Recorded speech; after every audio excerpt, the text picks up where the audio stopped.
Hello ladies and gentlemen, welcome to the Red Card Weekly, first annual The People's Show.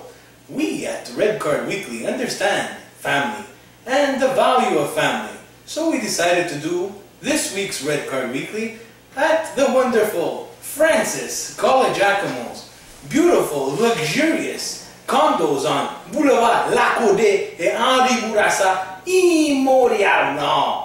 Yes, everyone, welcome to my house, and for all you women watching, don't worry, my wife gave me half an hour to take out the decoration. She did not appreciate. Let's go for our first question of the week. That was asked by Vince Gattuso. It's a good coincidence this week Italy played. You want to know, guys, what do you think of the current Italian national team? Beautiful midweek game by Italy. But not too convincing. Not too convincing though. Unfortunately, we went to play in Armenia, where the Armenians decided that they were going to take it to us, and they were not going to be scared of the Azzurri. They pretty much identified our back line, which was very subpar this game, and they decided to run at us. Steve, is Prandelli to blame a bit, saying he would bring players that would come on a deserved basis that were performing well? He brought some players, I don't know, Montolivo, did he deserve to be there? Montolivo, I would like to say, as a Milanese, did not belong there on this national team this time. I think he should have Prandelli should have used that as a way to say, hey kid, get your game going, and when you get your game going, we're going to bring you on the team. I think Prandelli is really looking too much on the offensive side for when the player is performing well, and he's not looking at his back line, where his back line, okay, maybe they're performing well with Juve, but when they put on the blue shirt, it's a big hole. Talking about the back line this week, Bonucci, Barzagli, we have to admit, had a great season last year, but right now they are far from the performance that they were, the level they were at last year. Then Bonucci is known to be prone to do a lot of mistakes per game. Barzagli seems to get pulled out of position. We saw the first goal. Barzagli, alright, he might have stopped playing because Maggio got hurt. Yeah. The guy from Armenia went right around him like a pylon. I mean, it was unacceptable. It was a nice effort from the guy from Armenia, but unfortunately, these are professional players, and they teach you when you're a little boy and you put on your little cleats to continue playing until the ref blows the whistle. So no excuse. Anyways, since our backline is shaky, Barzagli is getting a bit older. Chiellini got pulled out of the lineup to make way to Crescito. You think Chiellini should maybe have started in the middle of the defense? I think he should have inserted Chiellini, but I think there's another little sub-story to all this. There's a lot of Juventinis on there. Prandelli and Conte, the suspended Conte, are pretty close, and they've devised a new plan to make this work. And I think that's what you saw this week. It was a direct order from Juve, let's rest Chiellini. So basically on this team there's 4 unquestionables. There's Buffon in nets, there's Pirlo, De Rossi and Marchisio. But besides that, I mean, the other positions were not very... We're very thin. We're very thin. We don't have the options that we were blessed with in other sides where we had numerous pieces to move around.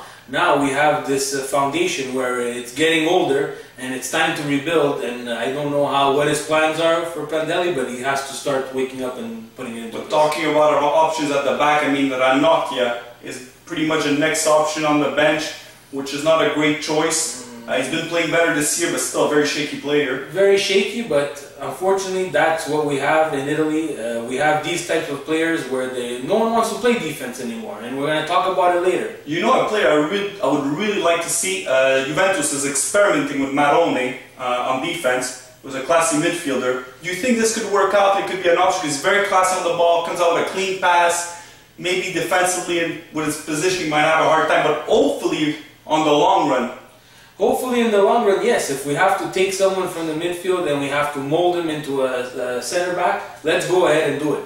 It was done by Ancelotti. He took Pirlo and he modified him into the Pirlo that he is today, let's face it. Because without Ancelotti, there's no Pirlo. So let's make Conte or make Carrera take Marone and let's put him in the middle. But it has to be done and it has to be worked on. Or else in Brazil, we're going to have a big hole, and Boofs is going to have to make some big saves. Yeah, talking the wing backs, we have no real dominant player. I mean, we're very shaky. Maggio, when he wears a national team jersey, we've said it before, had a bit of a better second half, but he seems not to give the proper service in the box. On the other side, with Crescito, which was stable, but still not a great player.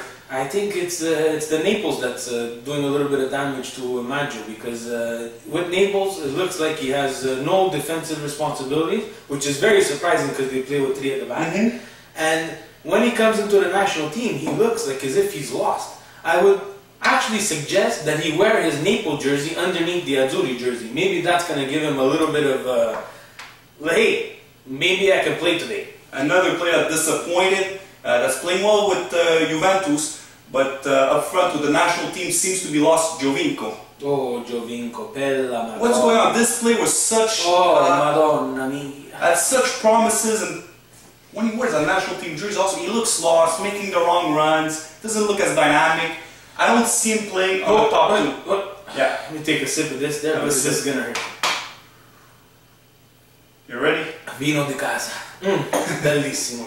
Giovinco, we talked about it weeks back. I don't think the international game is set up for Giovinco. I find he's too small.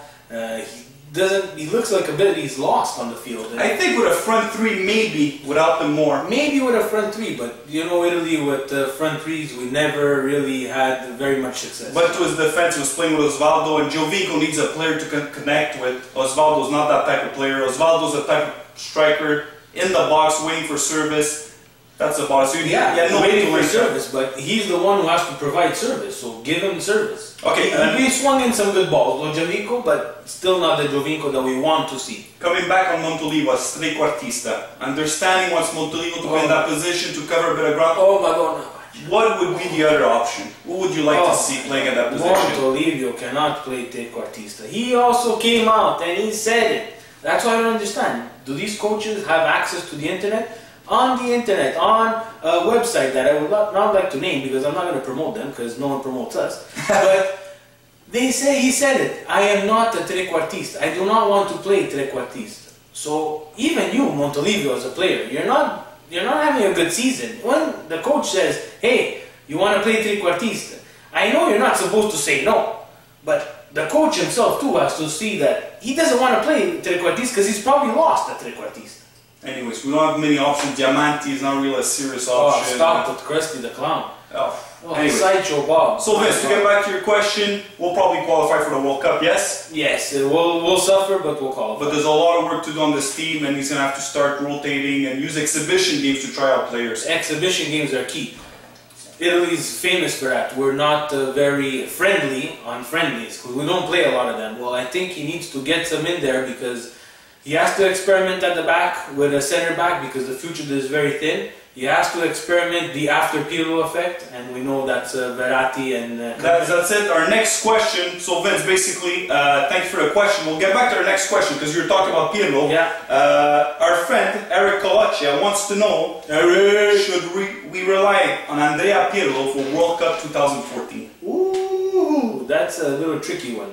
You know, we spoke about Pirlo many times on the show, and we're comfortable at home, and we have the great Robbie behind us, and we relied on him for quite a bit of time.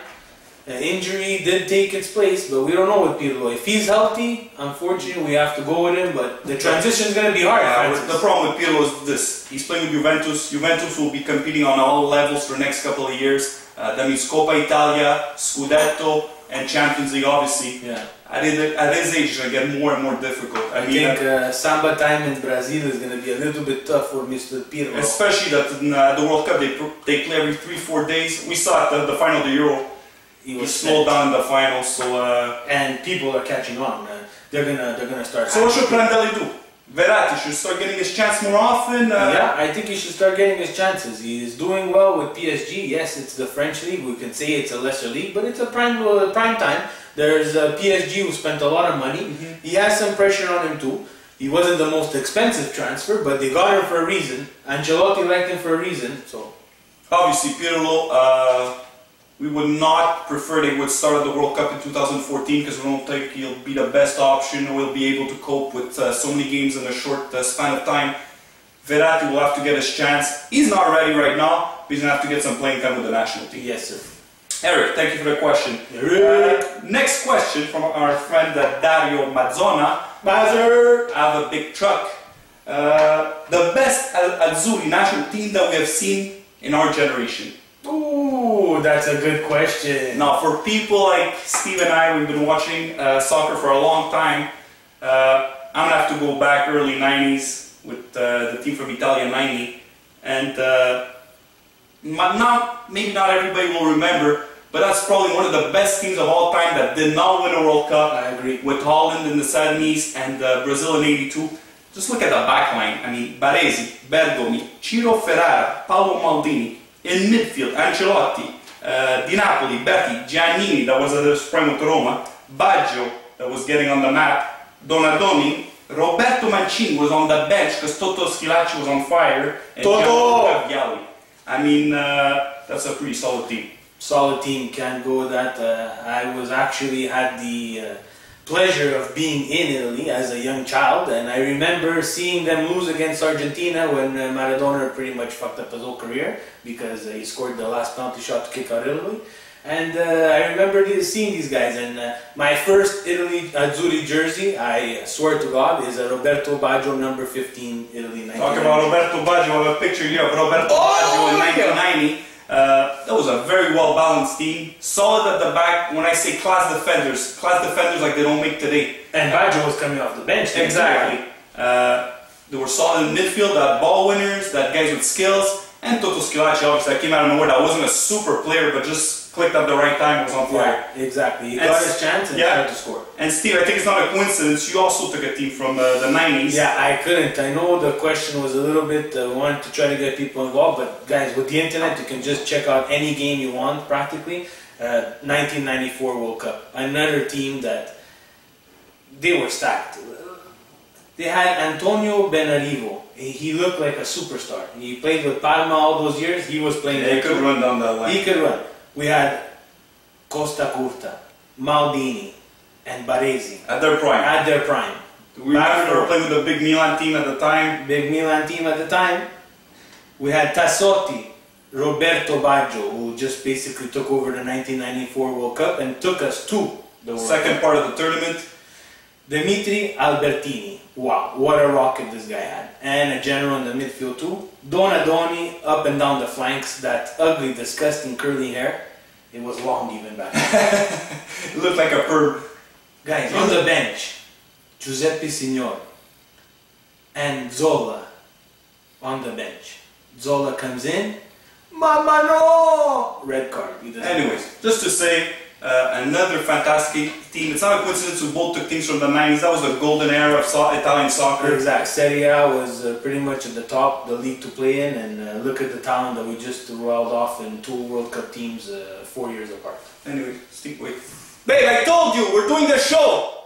Can you be quiet? Wait, I'm sorry, babe, I'm sorry. Babe! Answer, can you wait a bit? Red Card Weekly, my friends, home edition.